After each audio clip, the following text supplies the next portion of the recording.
He was a storm wearing a crown. I was a girl wearing his dead wife's ring. And somewhere between the kneeling and the screaming and the poison in my blood, we became something that did not have a name. So I will give it one. The ruthless Alpha King holds my body in his arms, but he didn't mean to do no harm. He meant to do everything wrong, and I loved him anyway. Part 1. The scent of a dead girl. The moment his teeth sank into my throat, I stopped being Kaia and became the crime he would never forgive himself for committing. The first thing you need to understand about werewolf lore is this: a mate is not a choice. A mate is a wound. The moon goddess opens your flesh and shoves someone inside, and you spend the rest of your life bleeding around them. That is what I learned the night Malik, the Lycan king of the northern ashes, dragged me out of my father's burning pack house. I was 19. My father had just been executed for a crime he did not commit. Treason, they called it. But treason against a king who never loved anyone. That is just another word for breathing too loud. Malik did not kill me. That was the first surprise. He stood in the ruins of my home, his silver eyes reflecting the flames, and he looked at me like I was a puzzle that offended him. His pack, the royal guard, all Lycans twice my size, had their claws out. But the king raised one hand. "Don't touch her," he said. His voice was gravel and frost. "She smells like my dead wife." You see, Malik had a mate once. Her name was Serafina. She died 3 years ago under circumstances no one would explain. The official story was illness. But in the werewolf world, mates do not die of illness. They die of betrayal, of broken bonds, of a rejection that rots them from the inside. So when Malik buried his nose in my neck, right there in the smoke and screaming, I felt his whole body go still. And then he bit me. Not a mating bite. Those are gentle, sacred, given with whispered promises. This was a punishment. His fangs locked around my throat hard enough to draw blood, and I felt my wolf, my small, weak, omega wolf curl into a ball and whimper. He was not claiming me. He was marking me as property, as evidence, as a ghost wearing someone else's face. "You will come with me," he said, pulling back with my blood on his lips. "You will live in my room. You will wear her clothes. And every night, you will kneel beside my bed and remind me why I hate the moon." He did not fall in love with me. He fell into the grave of her, and I was the only dirt left to hold. The journey to his castle took 3 days. I was thrown in a cart like a carcass. No one spoke to me. No one looked at me. The guards called me the Echo. I learned later that Serafina and I shared the same height, same hair color, same rare scent of night jasmine and rain. But there was one difference. Serafina was a highborn Lycan princess. I was a disgraced Alpha's Omega daughter. In our world, that difference is everything. Omegas are not supposed to survive. We are meant to be soft, to be broken, to be forgotten. Malik refused to forget me. That was the horror of it. When we arrived at the obsidian castle, he carried me inside himself. His arms were corded muscle, his chest a wall of heat, and he held me like I was a weapon he was afraid to drop. He did not mean to do no harm. That is the truth you have to sit with. He meant to hurt, but not me. Never me. He meant to hurt the memory that wore my face. "Your room is through there," he said, pointing to a door attached to his bedchamber. "You will not leave without my permission. You will not speak to anyone. And you will not under any threat of death shift into your vault." I asked why. My voice was so small I barely heard it. He turned. His eyes were not silver anymore. They were black. Starless. "Because your wolf looks exactly like hers. And I will not be responsible for what I do to a ghost twice." He closed the door. I heard the lock click, and then I heard him scream. Not a roar, not a battle cry. A man's scream, raw and broken, muffled by the stone walls. He was on the other side, less than 10 feet from me, and he was falling apart. I pressed my hand to the wood. I did not know if I was trying to comfort him or myself. That was the first night. The first of many. And I want you to understand something before we go further. I was not a heroine. I was not brave. I was a girl who had lost everything, held hostage by a king who could not tell the difference between love and punishment. And the question you should be asking yourself right now is not why he took me. The question is why I stayed. That night, I heard his footsteps stop outside my door. The handle turned, and when the moonlight hit his face, I saw that his eyes were weeping blood. If you want to see how a captive becomes a queen, and a monster becomes a man, you need to stick with me. Like, subscribe, and share this story, because what comes next will tear you apart. Part 2. The Laws of a Broken King. Hook. He made me wear her wedding ring, but the finger it belonged to was still attached to her corpse in the crypt below. The second morning, Malik walked into my room without knocking. He was holding a black velvet box. His hands were steady, but his breathing was not. I had learned to read him already. The faster he breathed, the closer he was to killing something. "Put this on," he said, opening the box. Inside was a ring. Not just any ring. A mating band, forged from silver and moonstone, inscribed with ancient runes that bound two souls together until death. Seraphine's ring. I could smell her on it. Jasmine, rain, and something else. Something rotten. "I can't," I whispered. "I'm not her." His hand shot out and grabbed my wrist. His grip was iron. He did not hurt me. That was the strange part. He was so careful, so precise, like he was handling glass that had already cracked. He slid the ring onto my finger. It was too big. It spun loosely, a dead woman's jewelry hanging off a living girl's hand. "You will learn to fit it," he said. That is when I noticed the scratches on his neck. Fresh, deep. They looked like they had been made by fingernails, not claws. And they were shaped in a pattern. 3 lines. Then 2. Then 3 again. A signature. "Who did that to you?" I asked. He pulled his collar up. "No one. But I had grown up in an alpha's house. I knew violence. Those scratches were not from a fight. They were from a ritual. In the old werewolf laws, when a mated pair is separated by death, the survivor can perform the rite of echoes.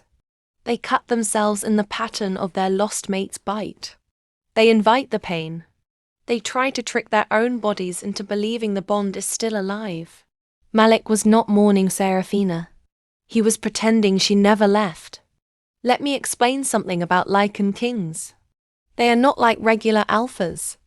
A regular alpha leads a pack of maybe 200. A Lycan king rules territories that stretch across mountain ranges. Their wolves are twice the size, twice the speed, twice the rage, and their mating bonds are twice as destructive. When a Lycan loses a mate, they do not just grieve. They unravel.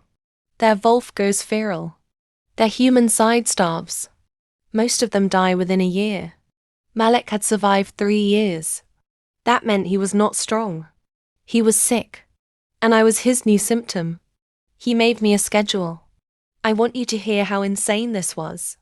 Every morning, I had to sit at his breakfast table and eat exactly what Serafina ate.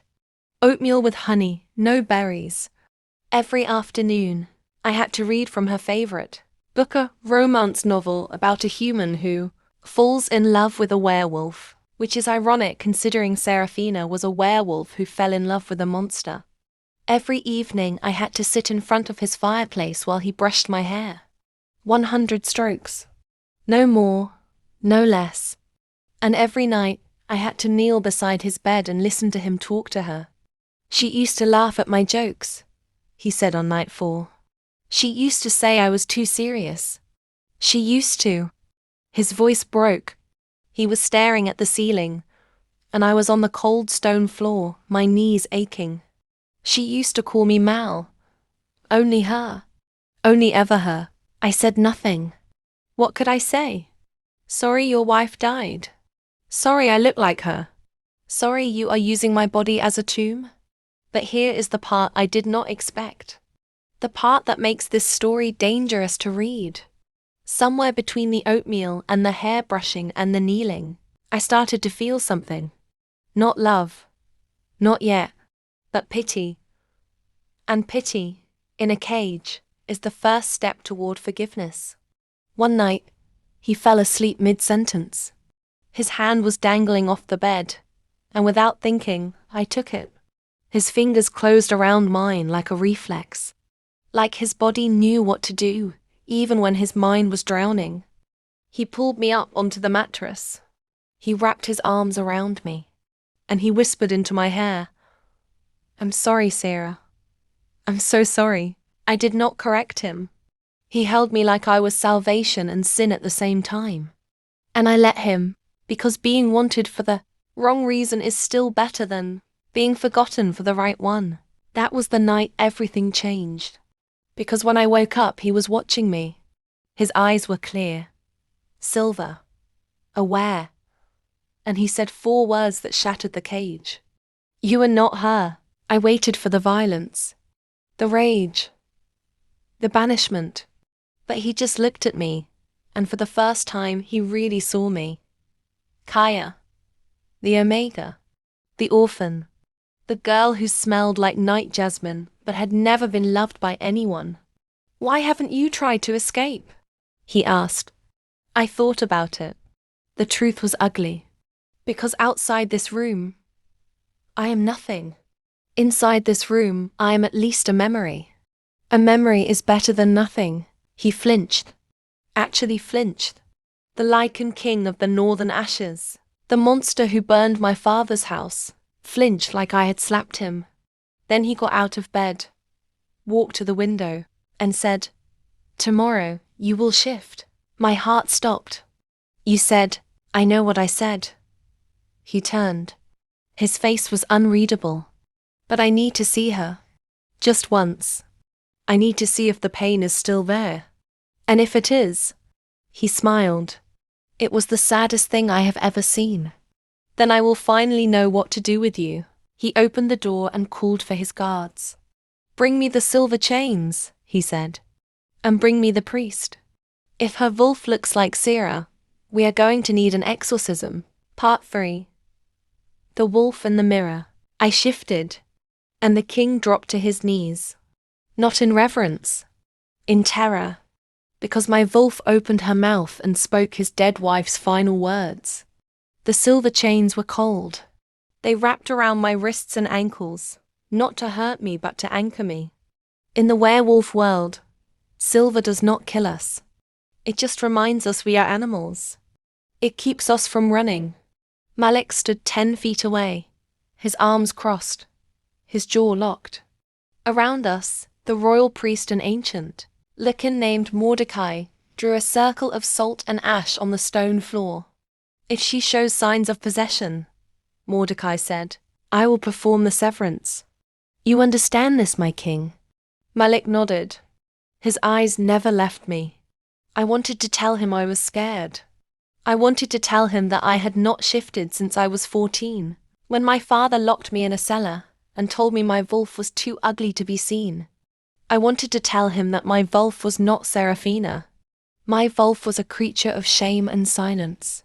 She was an Omega. She was nothing. But I did not say any of that, because the chains were tightening, and my bones were starting to break. Shifting is not beautiful. Do not let the romance novels fool you. It is agony. Your spine cracks. Your teeth fall out and grow back sharper. Your skin peels away, and fur pushes through like needles. I screamed. I always scream. That this time, something was different. This time, as my vision blurred and my consciousness slipped, I felt a presence behind my eyes. Not mine. Hers. Seraphina. No, that is not possible. The dead do not possess the living. That is not how our world works. And yet, when I opened my new wolf eyes, I saw Malik's face drain of all color. He took a step back, then another. Then his knees hit the floor. "Sarah," he whispered. My wolf, my body walked forward. The chains dragged. And then my mouth opened, and a voice that was not mine came out. "You left the window open," the voice said. "The night I died, you left it open, and the cold got in. You promised you would never let the cold get in." Mordecai started chanting. Fast, desperate, but Malik raised his hand again. "Stop," he said. His voice was shaking. "Let her finish." My Wolf tilted her head. "I forgave you, Mal. But you never forgave yourself. That is why she is here. That is why you took her. Not because she looks like me. Because you want me to tell you it is okay to live." The room went silent. Even the torches stopped crackling. And then my Wolf whimpered, and I felt her Seraphine's ghost, or whatever it was, pull back. The chains snapped. I collapsed onto the floor, human again, naked and shaking and covered in my own blood. Malik crawled to me. Actually crawled. The king of the northern ashes on his hands and knees, crossing a circle of salt that was supposed to keep demons out. He gathered me in his arms and pressed his forehead to mine. "I am so sorry," he said. Over and over. "I am so sorry, Kaia. I am so sorry." He used my name. My real name. Not Sarah, not Ghost, Kaia. He did not hold me because he loved me. He held me because for the first time, he saw the difference between a replacement and a real person. And the sight of my realness broke him. Let me explain what I think happened. I have had 3 years to analyze it.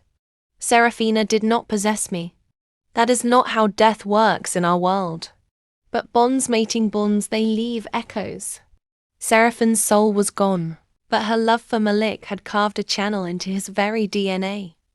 And when I shifted, when my Omega Wolf opened herself to vulnerability, that channel opened too. I did not become her. I became a mirror. And mirrors show you what you refuse to see. Malik refused to see that he killed her. Not with his hands. With his neglect. He was a king first, a mate second. He left the window open. That was literal. I learned later. On the night she died of a fever that turned septic, he was in a war council. She called for him. He did not come. And by the time he returned, she was cold. That guilt had been eating him for 3 years. And he had been feeding it with my presence. After that night, everything changed. He stopped making me wear her clothes. He stopped the hair brushing. He stopped calling me by her name. But he did not let me go. Instead, he started watching me differently. Not like a ghost. Like a question he was afraid to answer. "You are not safe here," he told me one morning. We were eating breakfast oatmeal, but with berries now. My berries. "There are people in this castle who want you dead. They think you are a witch. They think you summoned Sierra's spirit to trap me. Do you think that?" I asked. He looked at me for a long time. Then he reached across the table and touched my cheek. His fingers were warm, calloused, gentle in a way that terrified me. "I think," he said slowly, "that you are the first thing in 3 years that has made me want to wake up. And that is more dangerous than any witch." That night, someone tried to kill me. I woke to a hand over my mouth and a blade at my throat. The assassin whispered, "The king's council sends their regards. You are not his mate. You are his disease. And diseases get cut out." I bit down on his hand, and as we struggled, the door burst open. Malik stood there, fully shifted, 7 feet of black fur and red eyes. But he was not looking at the assassin. He was looking at me. And his wolf said, "Mine." Part 4. The Council of Vipers. They gave him an ultimatum. Kill me or lose his crown. He chose me. And that is when I realized I was no longer his prisoner. I was his ruin. The council chamber was a circle of stone and skulls. 12 Lycans sat in high-backed chairs, each one representing a territory under Malik's rule. They were old, powerful, and every single one of them hated me. I was not supposed to be there. Malik had ordered me to stay in our room. He had started calling it as if I had any claim to it. But after the assassination attempt, I refused to be passive. If they were going to kill me, I wanted to see their faces. Malik stood at the head of the table. He was in his human form, but his eyes kept flickering gold. His wolf was close, hungry. "The Omega stays," he said when the council demanded I leave. Lord Fenris, the oldest and cruelest of the 12, slammed his fist on the table. "She is a nobody, a disgraced alpha's get. She has no bloodline, no power, no claim. And she carries the stench of your dead wife. You have lost your mind, my king." "I have lost many things," Malik said quietly. "My mind is not one of them." Fenris smiled. It was the smile of a man who had already won. "Then prove it. Reject her. Send her to the borderlands. Or we will call a vote of no confidence. You know the law. A Lycan king who cannot produce an heir within 5 years of his mate's death forfeits his throne. You have 2 years left, Malik. 2 years. And this Omega cannot give you an heir. She is not your mate." The room went cold. Not metaphorically. The temperature dropped. Frost spread across the stone floor. Malik's power was leaking out of him like blood from a wound. "She is not my mate," he agreed. "But she is mine. And no one touches what is mine." He turned to me. In front of all of them, he walked to where I stood against the wall, took my face in his hands, and kissed me. It was not gentle. It was not romantic. It was a brand. His lips were desperate, claiming, and when he pulled back, his eyes were wet. "Kaia," he said loudly enough for the council to hear, "will stay. She will eat at my table. She will sleep in my bed. And if any of you touch her, I will wear your skulls as a necklace." That is not a threat. That is a promise. He kissed me like I was the last word in a war he was losing. And for 1 second, I forgot I was a prisoner. I forgot I was an echo. I forgot everything except the taste of a king falling apart. The council did not vote that night. But they did not have to. Fenris looked at Malik with something worse than anger. He looked at him with pity. And pity from an enemy is the most dangerous thing in any world. After they left, Malik collapsed into his chair. He was shaking. The great Lycan king, the ruthless alpha who had burned my father's house, was shaking like a leaf. "You should have let them kill me," I said. He laughed. It was a hollow, broken sound. "If you die, I die. Don't you understand yet?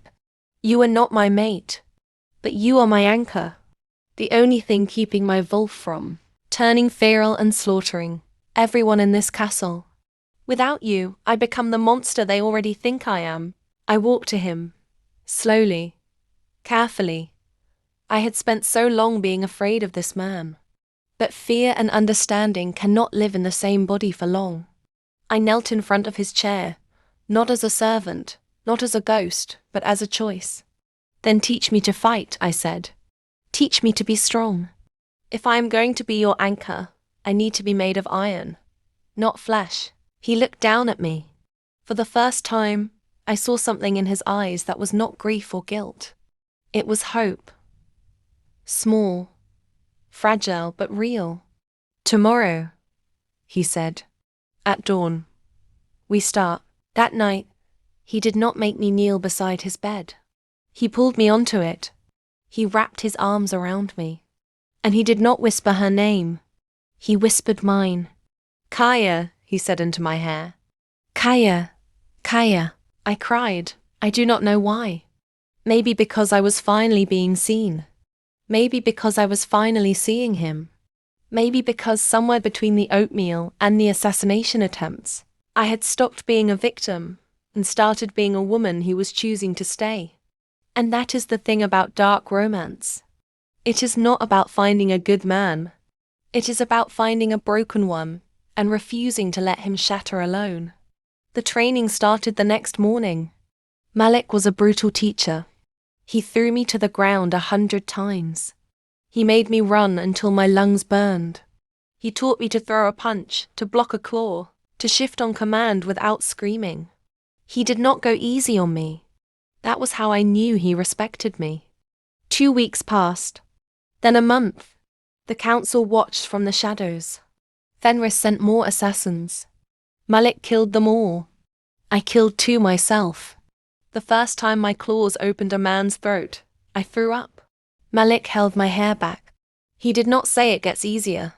He said, it should never be easy. That you are alive. And that is enough. We were becoming something. Not mates. Not yet. But something. A bond was forming, forged in blood and tears, and the quiet moments between nightmares. He started telling me about Serafina. Not as a ghost. As a person. He told me about her laugh. Her temper. The way she burned toast every single morning. He told me about the night she died. He cried. I held him. And then, on the night of the blood moon, everything changed again. The moon turned red. My wolf surged inside me without permission. And when I shifted, I was not an Omega anymore. I was something else. Something ancient. Something that made Malik step back and whisper, no, it cannot be. You are not just an echo. You are the next in line. The mating mark on his neck, the one Serafina had given him, began to glow. And it was reaching for me. Part 5. The blood moon's truth. The moon goddess does not make mistakes. That is what we are taught. But as the red light poured over us, I realized the truth. She had made Malik and Serafina mates to teach him a lesson. And she had made me his second chance to learn it. The glow was impossible to look away from. Malik's mating scar 3 crescent. Moons burned into the palm. Curve of his neck was pulsing, like a second heartbeat. And every pulse pulled me closer.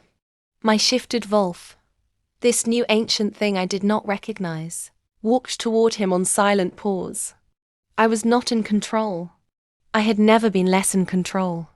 Kaia, stop, Malik said, but his voice was strange. Strained. Like he was fighting his own body. His hand reached out. His fingers touched my fur.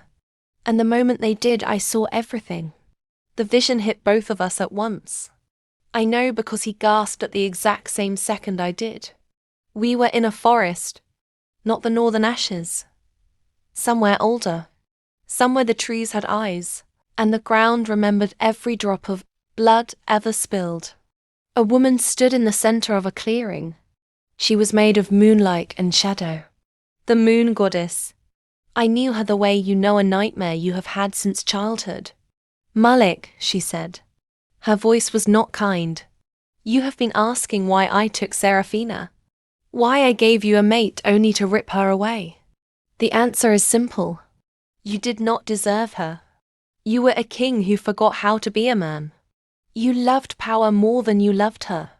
And so I took her to show you what emptiness feels like. Malik fell to his knees. In the vision and in real life, both of him dropped at once. Then why bring me Kaia? He asked. Why make her smell like Sira? Why make her look like her? Was that cruelty or mercy? The moon goddess smiled. It was the saddest expression I have ever seen on a face that was not human. Kaia is not like Serafina, she said. Serafina was your equal. Your match. Your mirror. But Kaia, she looked at me. Really looked. Kaia is your opposite. She is everything you are not. Soft where you are hard. Forgiving where you are vengeful. Weak where you are strong. And that is exactly what you need. You do not need another king beside you. Malik, you need a queen who reminds you that power is nothing. Without tenderness, the vision dissolved. I shifted back to human without meaning to. I was naked, shivering, lying on the cold stone floor of the training yard. Malik was beside me, his chest heaving, his eyes wide. You are my mate, he said. Not a question, a realization. I shook my head. That is impossible. I am an Omega. You are a Lycan king. The goddess does not make mismatched pairs. She just did. He pulled me to my feet. His hands were trembling. The scar is reaching for you because the bond is transferring. Seraphine's death broke the original bond. But the mark remembers. And it has chosen you. He did not ask me to be his mate. He did not beg or demand. He simply looked at me like I was the answer to a prayer he had forgotten. He whispered. And that terrified me more than any chain ever could. Let me stop here and explain something important.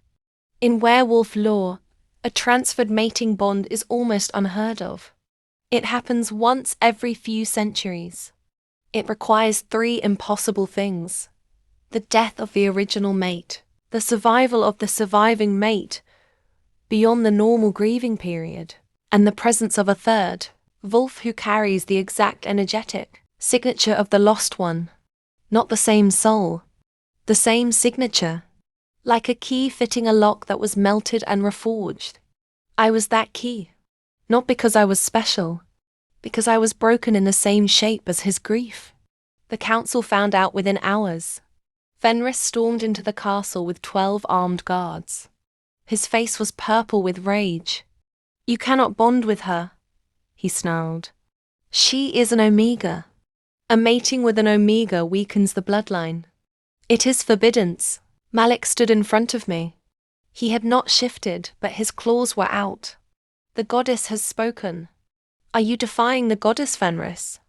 I am defying a king who has lost his mind. Fenris drew a blade, silver engraved, with the council's seal. I challenge you for the throne. Right here. Right now. Winner takes all.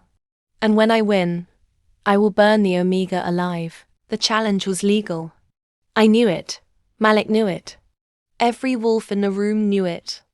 A council member could challenge a king if they believed he was unfit.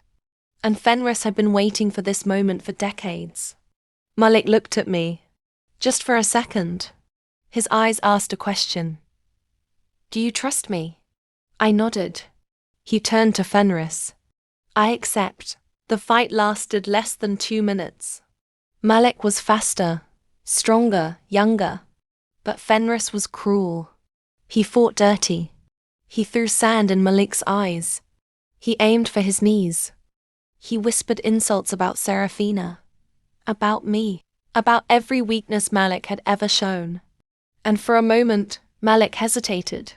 Fenris's blade sliced across his chest. Blood sprayed. I screamed, and something in me snapped. I shifted, not into my Omega wolf, not into the ancient thing from the vision, into something new, something that was both Kaia and not Kaia. My fur was white, my eyes were gold, and I launched myself at Fenris before anyone could stop me. I did not kill him, but I came close. I pinned him to the ground with my jaws around his throat. He was twice my size, but he could not move. I was not stronger. I was something worse. I was a mate defending her other half. Yield, I growled. My voice was not human. It was not Wolf. It was something older. Fenris's eyes went wide. You are not an Omega, he whispered. You are a Lunar. A true Lunar. The kind that has not been born in 1,000 years. I looked at Malik. He was on his knees, bleeding, smiling. I told you, he said. You are not safe. You are magnificent. The mating scar on his neck lifted off his skin like a living thing. It floated in the air between us. And then it slammed into my throat. The pain was worse than any shift. I felt my soul tear open and stitch itself to his. When I opened my eyes, I was no longer Kaia the Omega. I was Kaia the Lunar, and the council was bowing. But Fenris was not. He was smiling, because he had poison on his blade. And Malik had just stopped breathing. Part 6, The Ruthless. Alpha King holds my body in his arms, but he didn't mean to do no harm. He held me as the poison turned his blood to ash. He held me as his heart stuttered and stopped. And he held me as he whispered, See? I told you I would never hurt you. I only hurt myself. The first thing you need to know about Lycan poison is that there is no antidote. Fenris had coated his blade with wolfsbane extract, mixed with silver nitrate, and the ground bone of a rejected mate. It was designed to kill a king. And it was working. Malik collapsed in my arms. His skin was grey. His lips were blue. His wolf was howling inside him, but the poison was turning his cells to stone. I held him. I held him the way he had held me 100 times. And I realized the terrible truth of the title you have been reading. The ruthless Alpha King holds my body in his arms, but he didn't mean to do no harm. He never meant to hurt me. All this time, I thought he was the danger. I thought he was the monster. But the real danger was his grief, his guilt, his refusal to let himself be loved. And the harm he did was not to me. It was to himself. Every day, every night, every time he looked at me and saw a ghost, he was cutting open his own wounds. He was the one bleeding. I was just standing in the splash zone. "Don't you die," I screamed at him. "Don't you dare leave me. I just became your mate. I just became something. You do not get to leave." His hand came up, shaking, weak.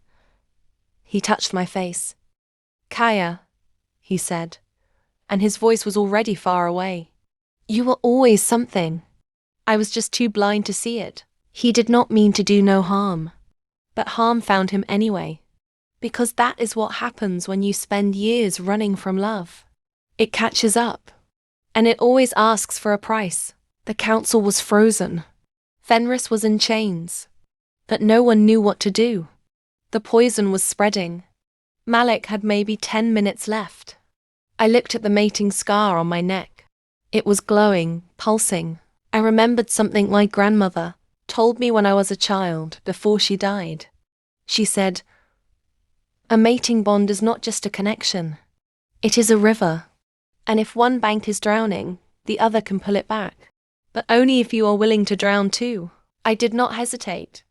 I bit my own wrist until the blood flowed. Then I pressed the wound to Malik's lips. "Drink," I commanded. His eyes flew open. "No, Kaia, no. If you do this, you take half the poison. You could die. Then we die together." He tried to turn his head. But I was stronger. Not physically. I was stronger because I had finally stopped being afraid. I had spent my whole life as an Omega, as a prisoner, as a ghost. I was done. If I was going to die, I was going to die as a queen. He drank. The pain hit me like a freight train. I felt the poison enter my bloodstream. It burned, it froze. It made me want to tear off my own skin.